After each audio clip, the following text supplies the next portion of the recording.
Saudara, suasana di Iran semakin panas menyusul aksi unjuk rasa yang sudah berlangsung hampir 3 pekan. Pemerintah Iran menuding Amerika Serikat ikut memanas-manasi aksi unjuk rasa ini.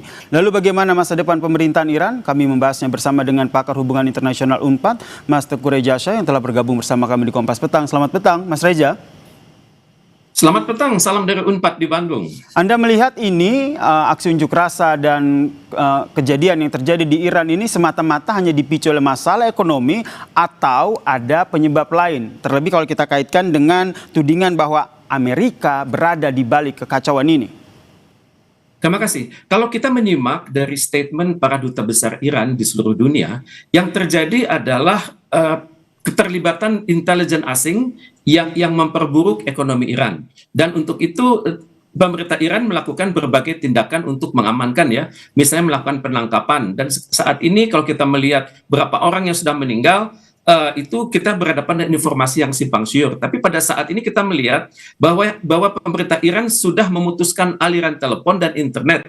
Dan memang keadaan memburuk karena diprotes oleh sekitar 85 juta warganya. Dan kita perhatikan kelompok-kelompok oposan sudah menggunakan Starlink dan jaringan-jaringan pribadi seperti telepon satelit.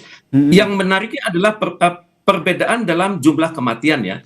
Kalau versi Anadolu itu mengatakan kematian itu 116, tapi versi Amerika Serikat adalah 544. Yang ditahan menurut versi Anadolu atau media di Turki adalah 2.600, dan sedangkan di Amerika Serikat menyebutnya ada 10.600. Tapi memang harus diakui demonstrasi sudah berjalan selama 3 minggu dan sangat dan terbukti mata uang Iran sudah jatuh dan ekspor Iran sudah terganggu. Jadi yang terlihat sekarang adalah demonstrasi itu sudah menyebar bukan hanya di kota-kota kecil tapi sudah masuk ke kota-kota besar di Iran. Dan ini sangat mengganggu pemerintah Iran. Misalnya kita lihat demonstrasi itu terjadi di daerah-daerah seperti Bandar Abbas. Kemudian demonstrasi juga sudah mulai menuntut turunnya pemerintahan yang saat ini memimpin. Sudah muncul slogan-slogan misalnya death to the dictator, kemudian long live the Shah. Jadi menurut Anda masalah utamanya adalah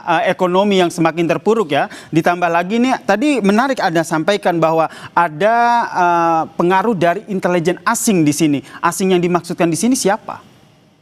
Kalau kita melihat dari sumber-sumber Iran, intel asing itu adalah Amerika Serikat, kemudian yang kedua adalah Israel, dan yang ketiga adalah kelompok-kelompok oposisi di Iran, antara lain yang bernama National Council of Resistance of Iran yang markasnya di Paris dan Albania. Dan kalau kita merujuk pada sumber-sumber Iran, memang kemampuan pemberontakan dalam negeri itu tinggi, karena diperhatikan pada saat perang 12 hari melawan Israel itu kelihatan bahwa ada aksi-aksi pembangkangan di dalam negeri dan juga aksi-aksi penghancuran di dalam negeri Iran sendiri. Tapi kalau kita merujuk kepada alasan Amerika Serikat konon akan menyerang Iran, itu harus diakui memang hubungan diplomatik sudah dapat dikatakan tidak ada. Karena sebelum 1979, hubungan Amerika Serikat, Iran, dan Israel itu sangat mesra pada saat Iran dipimpin oleh Syahansyah Muhammad Reza Pahlavi Aryamer, tapi diruntuhkan oleh suatu revolusi Iran tahun 1979 yang dipimpin oleh Ayatollah Ruhollah Khomeini. Dan sejak itu Amerika Serikat dipermalukan terus-menerus, antara lain mereka gagal menyelamatkan para sandera dalam suatu operasi tahun 79 namanya Blue Light Operation. Kemudian juga Amerika Serikat dipermalukan secara internasional saat Oliver North, seorang pejabat National Security Advisor pada Presiden Ronald Reagan, itu bersaksi atas aktivitas ilegal Amerika Serikat di Timur Tengah dan di Latin Amerika. Dan juga tampaknya Amerika Serikat saat ini sangat mendukung ambisi Israel yang bernama Greater Israel. Ini penguasaan Israel atas wilayah-wilayah di Timur Tengah yang terhambat akibat tingginya kemampuan Iran di sektor pertahanan dan keamanan. Dan ini berarti kita nantikan seperti apa konstelasi kerusuhan yang ada terjadi di sana ya, seperti apa kelanjutannya. Terima kasih Teguh Rejasa, pengamat hubungan internasional UNPAD, telah berbagi perspektifnya tentang peristiwa ini ataupun topik ini di Kompas Petang. Salam sehat. Terima kasih. Salam dari Saudara tetap di Kompas Petang.